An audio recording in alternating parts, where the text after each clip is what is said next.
in the back, she giving me, and I ain't even pull my pants down. In 800 feet, turn left on Western Avenue. Hands in the make one move, get down. Giving out smoke so long, they don't even want to talk no more, they just run down. No lock doors, I serve with the got spent, she was hanging with the op. We're here with another episode of the W Number. Got my boy Jason TRIMMINS here.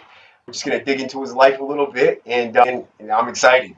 So tell us what your name is, where you're from, a little bit about yourself. My name is Jason TRIMMINS. I'm from, you can say, Cape Ann. Like, I grew up originally in Rockport, but Rockport and Gloucester, like, on an island.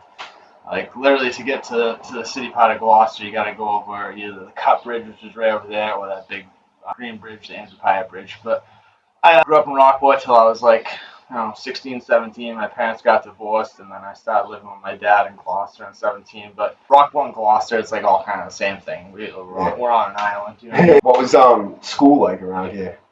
School, like, I went to Rockport elementary through middle school. And it's like a super small school. There's like maybe 100 kids in each grade.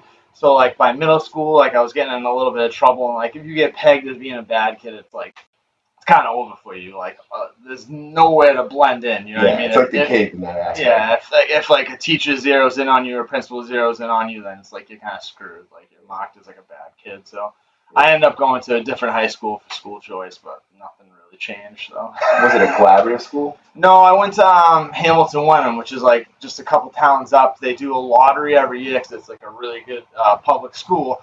And I told my mom, I'm like, I really want to go to Gloucester. She's like, no, I want you to go to Hamilton. So I entered the lottery, and basically if I didn't make it, then I'd go to Gloucester. But they picked 50 kids, like not from Hamilton Wenham, like school kids, and I was one of the kids that got picked. They'd have a lottery every year. So were you getting in trouble in the school, like fighting and stuff like that?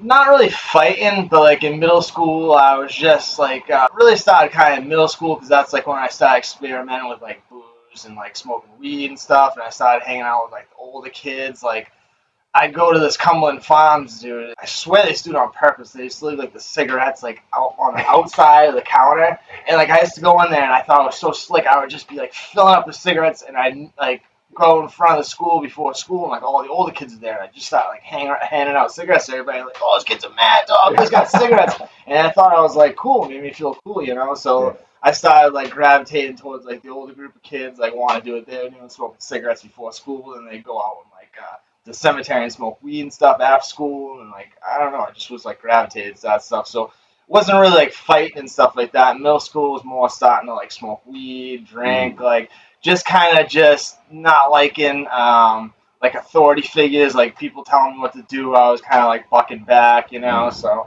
there's more stuff like that. Did you ever go to DYS or anything? No, I never really got arrested or anything. The first time I got arrested was junior year in high school when I was 17, and it started like a crazy series of events. I got like arrested like 11 times in like a year and a half, and I went right to Middleton at 18. I never went to DYS. Yeah. So yeah, like what'd you go end up in Middleton for? What was like the main charge? So like, all right, so March and like things started getting like really out of control. Like my junior year of high school, I started like the weekend partying started progressing into like ecstasy, cocaine, I don't know how whatever. You can say whatever. So like I started like doing coke and stuff like that, and I started hanging out with older kids, and things just started getting like a little bit out of control. And then like that, you just mentioned, I'm not going to repeat his name, but you mentioned a certain kid's name, and like a week before I kicked out of school, my friend was like, hey, can you give me a ride to Gloucester? I'm supposed to pick up like a bunch of E's from this kid, blah, blah, blah. I'll give you a couple. I'm like, sure. So we go to pick up the kid, and then I see this certain kid come out from behind a fence. I'm like, no, that kid's not getting in my car. He's a bad kid. It's the one that this kid mentioned earlier.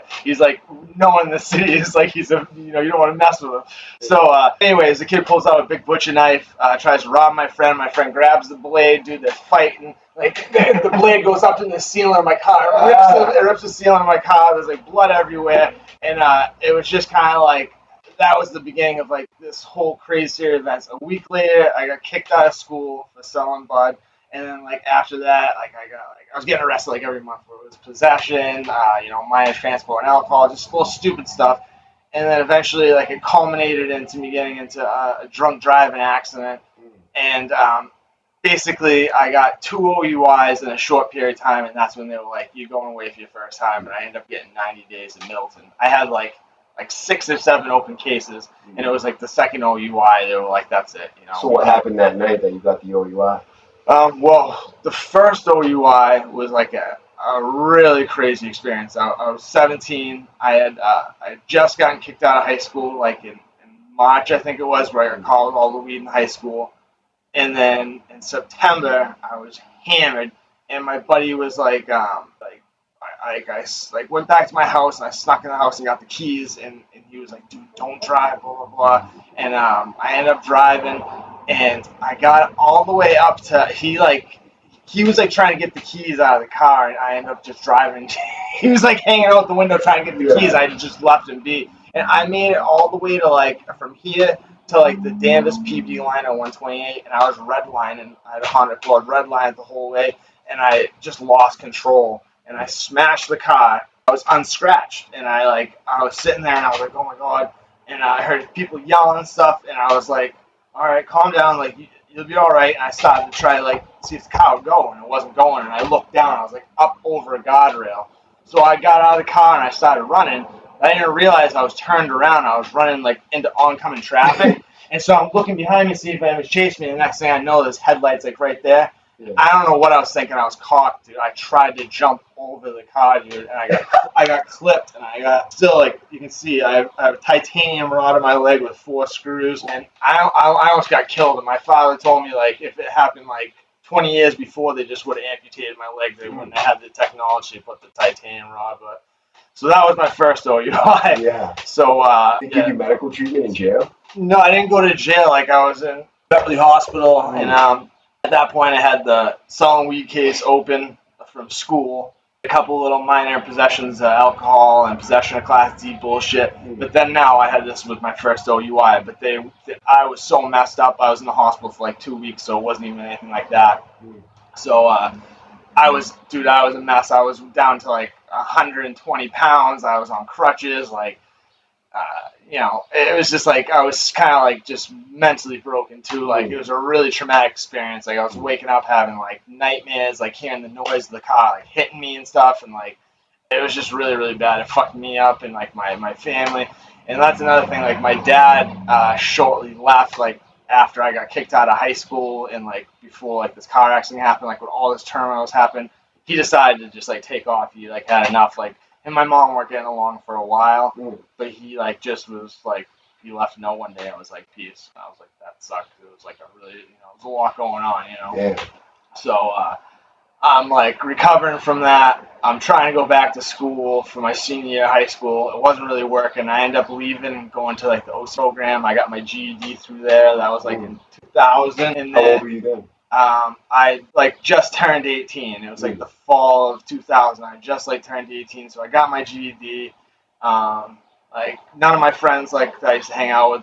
I learned this like real early when I got into that car accident and I kicked out of school and stuff. Like I thought I had all these friends, all these kids I used to go party with, but like literally like a handful, like 3 or 4 kids would actually come visit me in the hospital and used to come visit me in my house when I couldn't go out and go party and stuff like that. And I was like, damn, dude, I thought I had a lot of friends. You find out who like your real friends really are, when stuff goes wrong. It's all too common. Yeah. When shit hits the fan, you find out who's really there for you. Absolutely. Yeah. So what were you thinking at the time? Did you have any like future plans or like things in your head that you were thinking like I want to do this for my life? No, dude. At that point, everything was like really dark. I really was like all my friends were like planning on what colleges to go to, and like I was just kind of like fuck up, you know what I mean? Like, and then like the summer going into it was like right before like the summer between senior year and like freshman year of college, like I had my GED, so I was already done with school. But it was like Fiesta week, like the end of June. Anyways, like I was working for a landscaper and we were partying, and these girls were like, "There's a party across town." I'm like, "Oh, I can get a car. We can to get us there." So I go to like where the guy I worked for, and like I climbed in the garage and took the keys and took the truck, and it was like a big like landscape and dump truck. Yeah. And so we went for a ride, and like I didn't have my headlights on. I blew through a red light, like I was all cocked, and so the police start following us, and they're flashing the blue lights. I pull over, and I was like, "What's the problem, officer?" And they're like, "Blah blah blah," like get back to the car. and I didn't physically have my license on me, so they were like, they did maybe do like field tests, this and that, and then I passed, but I didn't have my physical license. So as they were waiting to see if I had my license from like the thing, it comes over the radio. A truck from Jim's Landscaping reported stolen, and I was like, I looked at me, I looked at them, and I was like, dude, oh no. And then I tried to run, and they beat the bag out of me, and that was my second OUI, and that was like I woke up the next morning. Like, they let me go home that night. I woke up the next morning, came to court, and the judge was like, Judge Moore, he's like, I've given you so many breaks. He's like, you got to go for this one. So I went away to Milly'z for 90 days for that one. Drunk driving with the company van doesn't usually go over well. My second, I'm 18 years old, and it was just like. What were they talking, like, numbers-wise? They wasn't talking anything crazy. They're just trying to teach me a lesson. Like, I had a year suspended for the thing in school with the weed, so they gave me 90 days, like, for that.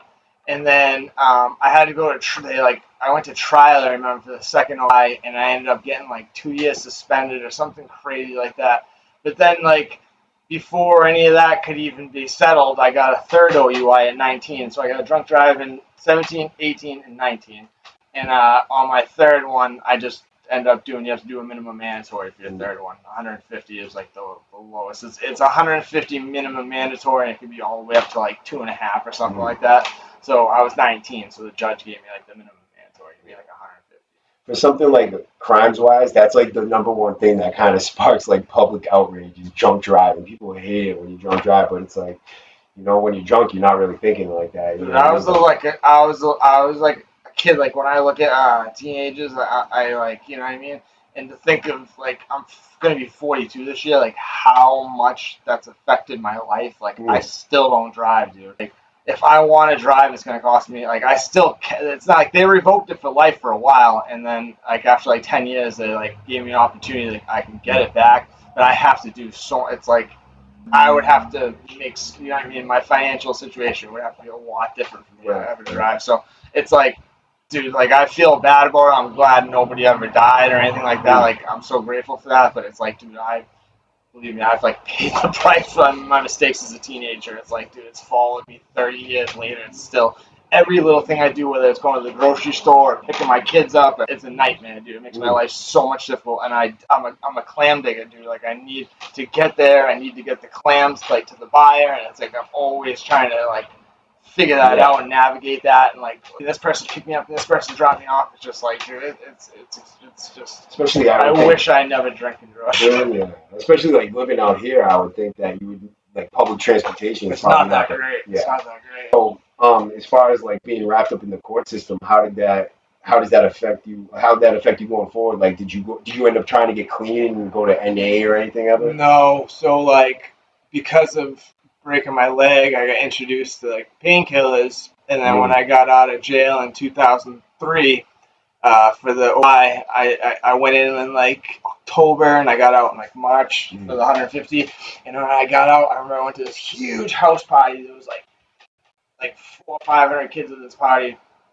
I'm drinking, I'm checking out girls. I've been out of jail for like a week. I'm like, and I'm looking, everybody's eyes are pinned. Yeah. And I'm going like, dude, I know what that means, but I'm like, why is everybody's eyes pinned? And then like I ended up like opening the door.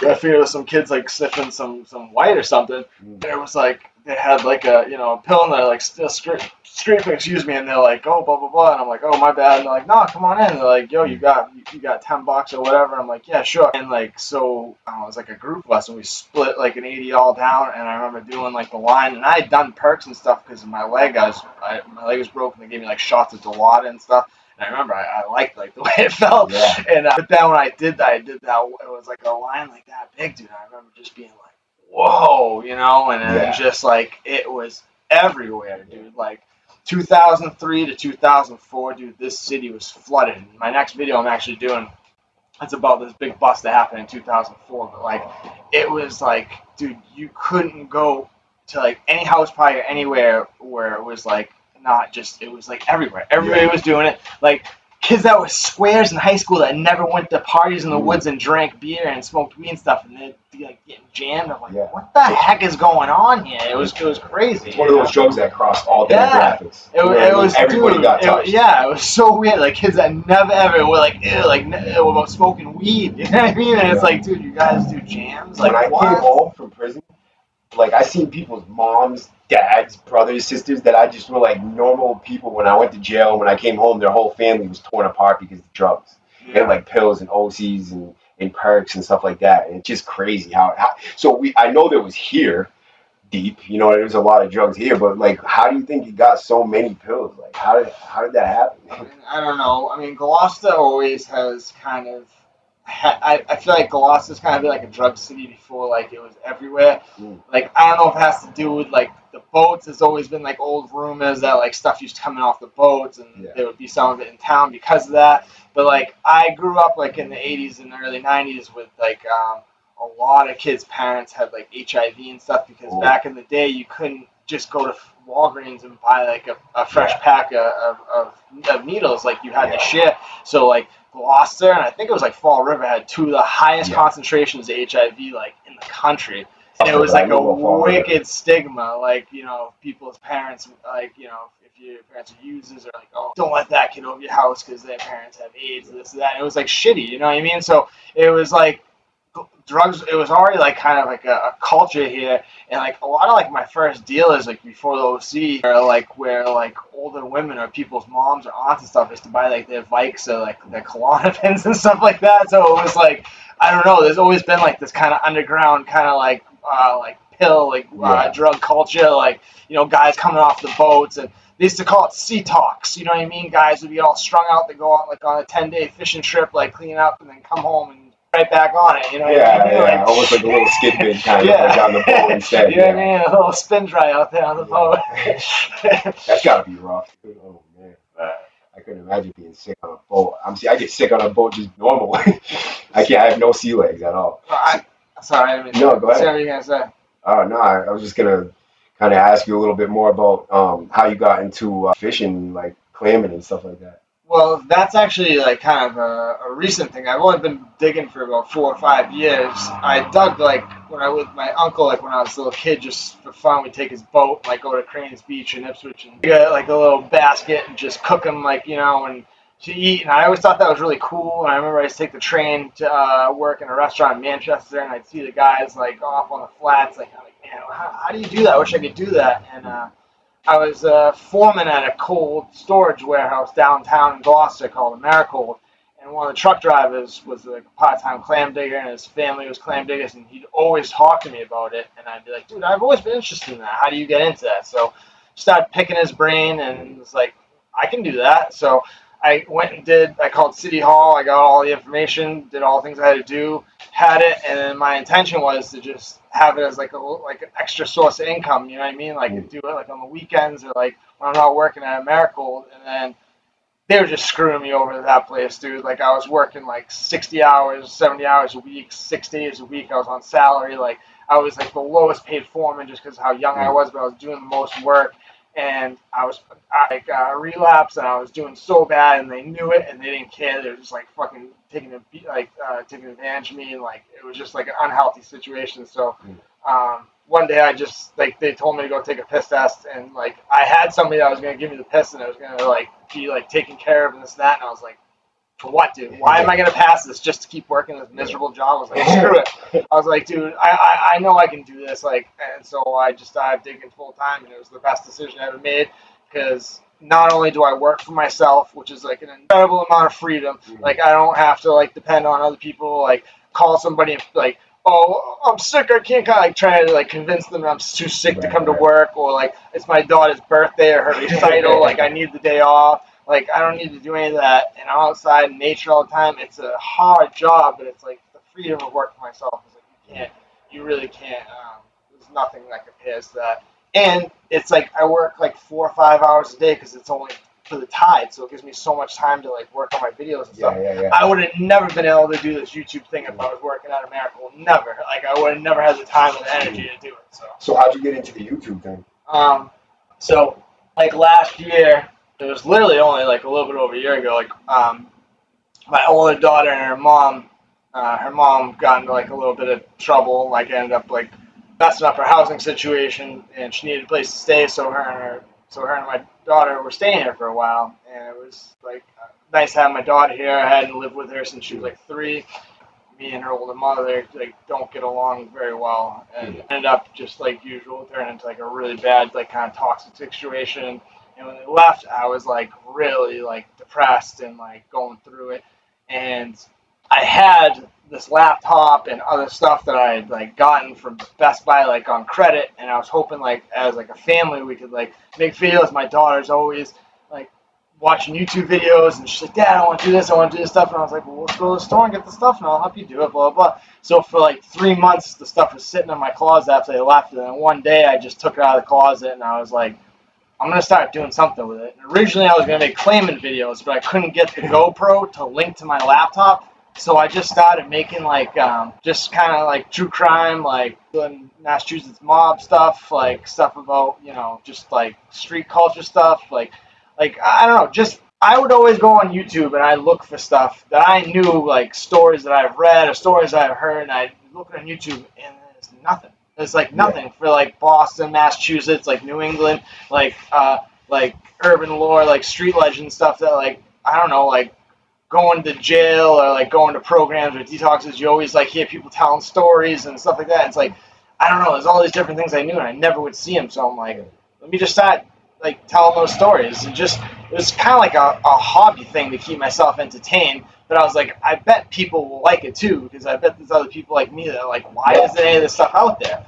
So I started making it, and of course my first videos were like very rough, but I did get like a kind of a pretty decent positive feedback right from the beginning, along with people making fun of me. So like I like took the good and the bad, and I was like, well, there's people. And then like very soon, I think like 3 months or 2 months after starting it, like I made a video about like the 1990s like mafia conflict and like all this stuff, and I kind of blew up. It got like 25,000 views in a day. Wow. And like it took my subscribers. My subscribers were like around like 500-600 and over 1,000, and I was able to make my channel monetize. Yeah. It also caused me a lot of trouble. Like I talked about this one guy, Michael Romano. I talked about his son Mikey Jr. and I put a picture up of the murder scene, but I got off Google. It was like from a newspaper. I thought it was like a common knowledge thing, but when he saw it, he went berserk. And luckily, this is why I'm glad, like,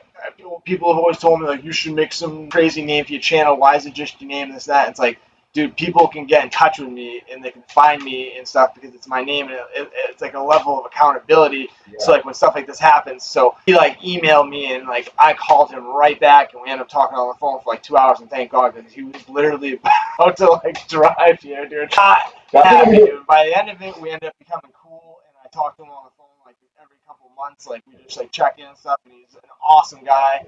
And I've met some other people that like through this process of the videos, like by at first pissing them off, like saying stuff that I shouldn't have been saying, or not like knowing like what's right and what's wrong, what's appropriate to say and like what's not appropriate to say. Yeah. And so it's been a learning, it's been like a definitely like learning situation. But most of the time the thing is like, that's why it's like good that I have put myself out there so people can contact me and I can be accountable. So it's like I like go to them and they're like, okay, he's a little naive, but he doesn't have bad intentions. You know what I mean?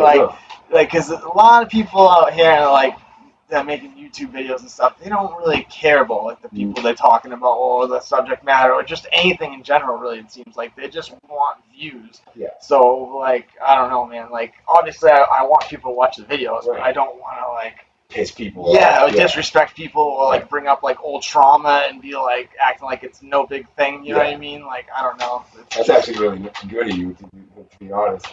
I actually had my name as the thing at first. I remember you were saying my name. You were like, oh, you would give me the shout out. Yeah. You were like, I think it's like Matthew Toten, but anyways, you can. Yeah, it was good, man. That was awesome. That was big too, because I got a few subscribers from that too. You did. I kind of want to talk about how you got how you got the knowledge for your YouTube. Like where did you learn so much? Like your videos are super informative. You know what I mean? Yeah. So I I just want to know. You must have been a good student, first of all. No, not really. No? That's the thing is like, I only like to learn about stuff that like I like to learn about, and that's why this like is fun for me to do because it's like I'm super duper interested in this shit. So it's like I can put all my effort into it. In school, like I never really tried because it's like I don't care about this stuff, and I'm never gonna have to use it in life. So I was just I never really did much in school. School was never really my thing. So are we still recording or is it? No, it's recorded. Oh, just added all that out. Yeah. All right. Yeah. So like. Question you asked was like how do I gather like a lot of the knowledge from my videos, and a lot of people do like ask me that in the comments, like you just seem like such a regular dude, how do you know about all this shit? And it's a lot of it's just hours and hours and hours like researching. But even before I started the channel, I used to do that anyways. I'm just kind of like I don't know if like a nerd or whatever, like I'm interested in that kind of stuff. Like I will like just have a specific, I don't know if it's like I'll watch a movie or I'll watch like a documentary about something and I'll get something in my head and then like I like it's like almost like it's like I have like a natural detective in me. I want to get to know everything about it. You know what I mean? So I start like just like looking and like I start Googling stuff and then I start like finding stuff that's like it's almost like finding little threads of things and you're pulling here and here and here and it's like all these things like end up sometimes connected and it's like I don't know, it's fun for me to like to build these like stories, but like I've always been just like a history of just a student of like history in general. So always like when I was a kid and me and my dad would like go for drives, I'd always ask him like about different cities, like what's this, what's that, what's this city known for, like why do they call it this, like why I was always wicked inquisitive as a kid. I was always into reading, not like books for school, like not ones that they want for school, but like if it was a book that I was interested in, like I remember like when I first got like the Black Mass, it's like a big ass book. I read it in like a day and a half. I like wouldn't put it down because I was so into it, And I don't know. I've literally read like every single book there is about Boston underworld and Boston true crime, like Boston mob, like White Bulger, all that different stuff. How'd you find out about the Red Sox thing? We'll move on. Yeah, move on. A lot of stuff that I learned is from people leaving comments and people like I'll make a video like I believe it was the Paul Pierce video and somebody said, well, what about the time that Move On got beat up by that dude Apple and then he had to go like hang out in Brockton because he wasn't allowed in Boston anymore. And then like I'll kind of go into it and be like, is that, I'll respond, is that like a real story? Like, hey, can you give me any leads or whatever? And now that I'm back on like social media, on like Instagram, Facebook, I tell people always like to reach out to me there if they don't want to like put information on the comments in the chats. But dude, so many viewers reach out to me, like sending me whole case files of things, like tons of paperwork, just like information stories, like pictures, like people like subscribers and viewers of the channel help so much, and I try to say that a lot, like on the videos, like this channel is like, built on you. Yeah, exactly. It really wouldn't be that much without you guys. So like, I don't know. I really like. I get pissed when I watch these videos, and it's just like people are clearly just hunting for views, and they have no kind of integrity of like what they're saying, whether or not it has any factual base whatsoever. So like. I'll kill myself sometimes, like, cross-referencing, like, I'll be like, something will say something, and it's like, okay, that's what I want the story to be, that's what I'm looking for, but I gotta make sure, so I'll look at, like, another thing, and then I'll look at another thing, and another thing, and another thing, and just to make sure, like, that's actual real, because if it's, like, I read something and it sounds good to me, but then, like, I look at a different, like, I cross-reference it with, like, 2 or 3 other things, and they're saying something completely different. A couple things off about it. Yeah, then I'm not gonna put that out there, because it's questionable at best for I don't know, dude, I used to get hammered when I first started with people being like, that didn't happen, that's not true, you don't know what you're talking about, you know what I mean? Oh, it's happened to me already, just with the 23 to 1. Dude, people like, they're brutal out there on the internet, but that's the thing, it's like, you gotta have kind of thick skin, like, even just, like, to put yourself out there and, like, make a video and upload it on the internet, it takes a lot of, like, vulnerability. Yeah, it would make yourself very vulnerable. Like, anybody in the world can see it, dude. They can poke you apart. And I don't care, like, how talented you are. Your first few videos, they're going to be kind of rough. It takes a little while before you find like your groove and your style and stuff. Sweet spot. Yeah. And like I liked what B. Luke said when you interviewed, when you were saying about how like even when people are being mad ignorant, he's like, I can see through that and like find something in it that's useful. You know, because like I feel like people who are just like, I'm not listening to it, I don't want to hear any type of criticism. It's like You're blocking off yourself from potential. Exactly. Yeah, you have to listen to what people are saying, because if you don't, you could, like my father used to tell me, listen to your enemies, because they're going to tell you exactly what you need to change. You know what I mean? So, truth is truth, man. No matter how you look at it, even if it's said in an angry way at you, right? I usually Craziest thing someone said. I don't know. People have like called me some crazy shit. Like they told me like I don't know. People put up like eggplant emojis and stuff like that because I used to make a lot of like videos about like just like Boston stuff and like the Boston gang stuff like that. And they say I used to be like dick riding the Boston Cats and stuff like that. And it's like, really, dude, And it's kind of funny because one of the kids that was doing that to me was from my own town, and he thought I was like dogging him. But I just didn't have my IG active, so I didn't know he was trying to like message me. It's just a big misunderstanding. We ended up like squashing it. I was like, dude, why are you fucking trolling me on other people's pages and shit? Like, what the hell is going on here? Most people that are trolling, man, they'll never say that to your face. They just like get on the keyboard and they're like, I'm feeling tough, because nobody can see you doing it. So it's like 90% of the time you don't even know who it is. That's usually why I'm just like, have a nice day. Thanks for the comment. You know what I mean? Yeah, exactly. Thanks for the view, buddy. Yeah, exactly. Thanks for watching. Just because it's just some like faceless person out there in internet land, like just talking from you. So what are you doing today, like for your sobriety anyway? So like I'm just so busy all the time. I think like it's not maybe the best like way to be, but I'm always constantly moving. Like I'm digging clams like every single day. Like financials are like out of control right now, so like I have to work like every day. It's like I wish it was not so much like that. I wish I could kind of slow things down and have a little bit more balance, but like I'm working every day digging the clams, and I'm like trying to put out a video a week. Like I have my daughters on the weekends. They sleep over Saturday night. We spend all day sleep over Saturday night. We spend all day Sunday together. I see them during the week. I have a really good relationship with one of the moms. The other mom, touch and go. Are you close to your kids?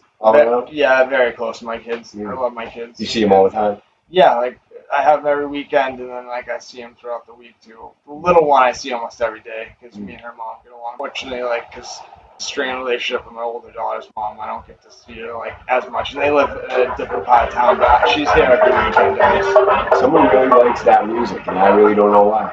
So how does your relationship with your kids kind of affect your sobriety and your focus right now? It's kind of like everything for like trying to stay clean, because like my older daughter, unfortunately, like I've struggled a lot. And dude, when you're using and you have a kid, there's no pain like that. Like I've been struggling with opiate addiction since I was 17 years old. Like, just like it's gotten really bad. Like, I mean, like I was hopeless like like back in 2012. Like I didn't think I was gonna make it, and now it's like 12 years later, I'm still alive. I've OD'd so many different times with Narcan. Like I was in the hospital for over a week, like 2 years ago, because like they found me and I've been out for like almost 12 hours, dude. Like all my systems were failing, like my liver, my kidney, like my heart valve wasn't pumping right. But like my kid's mother found me, and I was like, dude, I was just like, it was. I called there like 9 o'clock at night, said I don't feel right, and then at 8 in the morning they came to check on me, and like I was in my bed and I was completely blue, and they had to rush me to Beverly Hospital, and like. I was there for a while, dude, because like my kidneys and liver and like my heart, nothing was really working. They had to do an MRI in my head. It was a nightmare. I've OD'd a bunch before that, but nothing like that. And like I used again after too, which is crazy, but it's just. Why do you think that is? Why do you think people OD and then wake up and use again? Like what is it? It's insanity, man. Like if you're still caught up in it, I can't speak for other people. For my personal experience, it's like until like. That like obsession, like until I'm like released from it and it's gone, like that bell goes off, dude, and I'm there. It doesn't matter. Like I love my kids more than anything. I love it. There's so much stuff that like I love, but like if I'm in the grips of it and that bell goes off, dude, like nothing stop. I'm going. You know what I mean? So it's like that shit just has to be lifted from you, and once it's lifted, like don't go back. Like that's like such a miracle to have that obsession lifted from you. So if you can get that obsession lifted from you, don't mess with that. Like don't pick up that first one, because if you pick up that first one, it's all gonna change. Your brain chemistry is gonna go right back to the way it was when you were using. You're gonna forget about all that stuff you were thinking about when you were clean. Like seriously, I've done that so many times. Like I'm just gonna do a little tiny bit or just do one, and I'll be fine. I'll go right back, and it's like no, dude. As soon as you do that first one, it's like boom, your brain chemistry goes right back to the way it was. Like it's game over, dude. So what do you think you would tell yourself, the young Jason Trimmins now, with the experience you have and the wisdom you have now? What would you tell yourself? I would tell myself to believe in myself more, and to not like everybody always used to tell me like what I couldn't do, or like why I couldn't do things. And like I used to have all these dreams and like aspirations, and I used to always just be like I wouldn't even try, because I was like I'll just fail, like I can't do it. And since I've gotten older and like I left Americold, and I was like I don't need a paycheck from a company, like I can do it on my own. I'm like a hard worker, I'm a smart kid. Like that gave me like that boost to be like I can do it on my own. And then I started doing the YouTube on my own, and like I taught myself how to do that, and now that's starting to turn into something.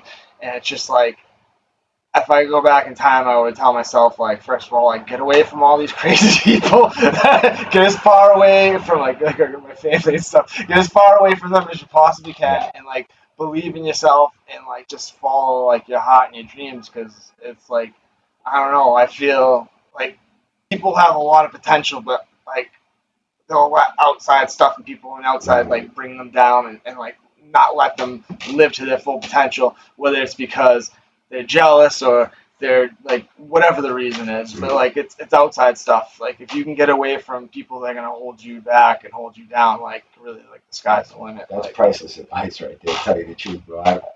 Best answer I've heard yet. Really? Tell you the truth, yeah. This is probably one of the best interviews I've had. Really? Absolutely. I've never done an interview, so I'm just talking. Yeah, trust me. I've learned a lot just even sitting here. But so I kind of want to get into this new thing you got going on with this famous guy. I'll let you tell it, man. Like, so the other day I was digging clams on Friday. I'd been having a really, really hard week. I had some stuff going on with my older kid's mother, and I was just bumming out. And it was like 7 in the morning, and I'm digging. There's like bugs flying all around me, and I go look at my phone. And I see a text from B. Luke at 7 in the morning. I'm like, look at it, and I don't know. Should I just like say it? Yeah, say whatever, man. So it's like he's like, yo, Milly'z is trying to get in contact with you, and I was like, what? And I was like, my literally text message was like, bro, are you fucking with me right now? And then he texted me back. He was like, no, dead serious, dude. He wants to talk to you. Like, he wants your number. I think it's some sort of opportunity.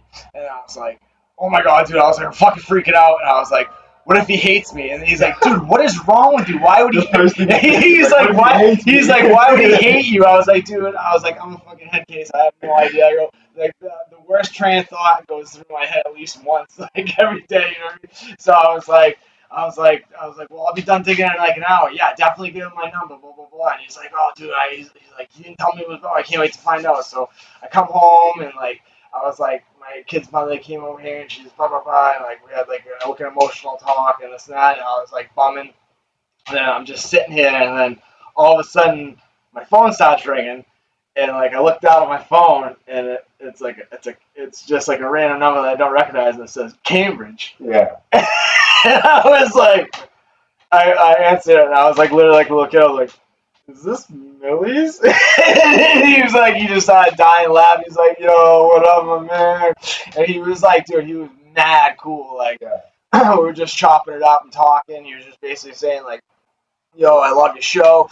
He was like, you know, I watched the Fat Boy show. He's talking about like fats with the street sweeper, and he was just like, you know, he's like, you got this like a unique ability. He's like, you can get dudes from like the street to like listen to you and fuck with you and follow you. He's like, but he's like, there's two sides of Massachusetts. He's like, there's the street dudes. He's like, and then there's like the rich uppity like white people. He's like, you can get them all to listen to you. He's like, you're the type of person that can cross like all those demographics. And like he was like gassing me up, but he was like, he wants me to like tell a story of like, you know, Cambridge and like of the real Cambridge. He's like, is when they're talking about, he's like, they're always trying to question like my pedigree about like where I really come from, am I really the real deal? Like, oh, Cambridge, this and that. And he just kind of, he's like, I like the way you portray things. Like you tell the real stories. Like you're like a real Massachusetts guy. He's like, you can tell like, you can give people like the perspective of Cambridge, that like the Cambridge that I came from, like the hood side of Cambridge, not like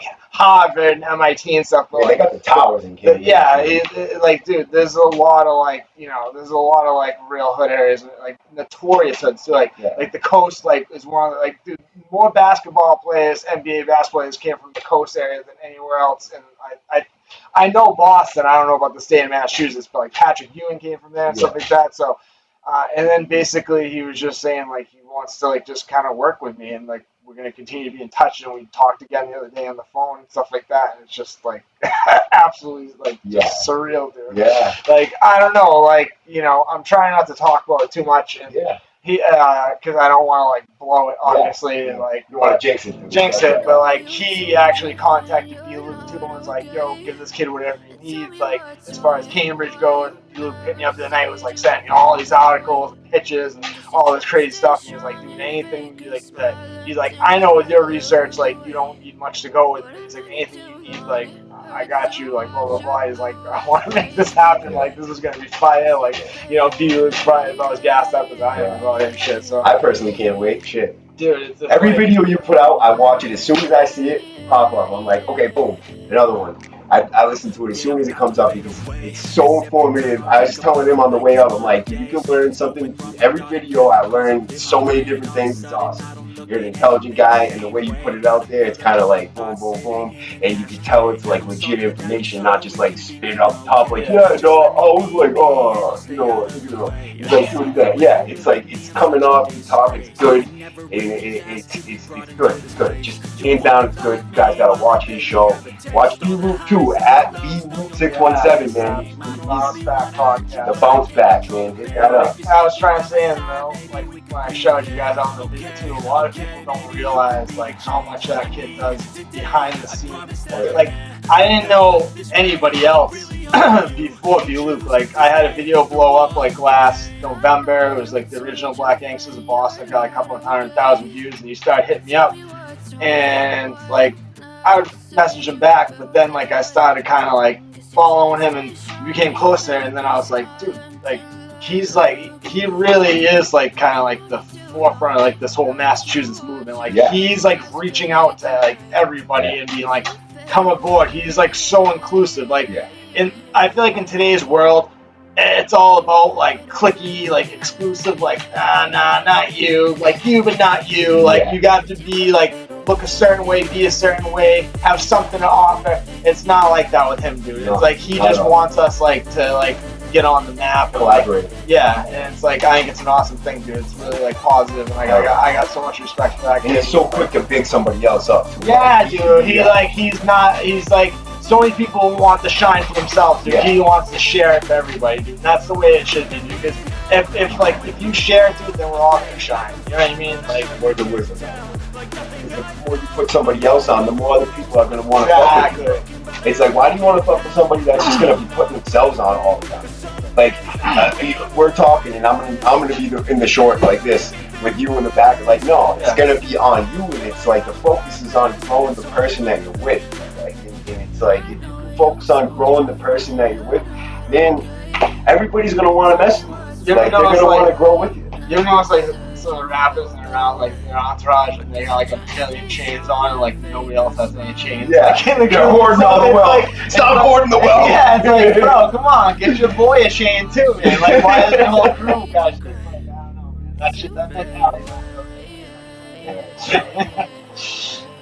All right, so I'm gonna wrap it up, man. It was great. I think that we might do a part 2 with my boy here, dude. So you guys gotta watch Jason TRIMMINS, man. I got my friend here, Code of Silence TV. You guys might want to check his videos out.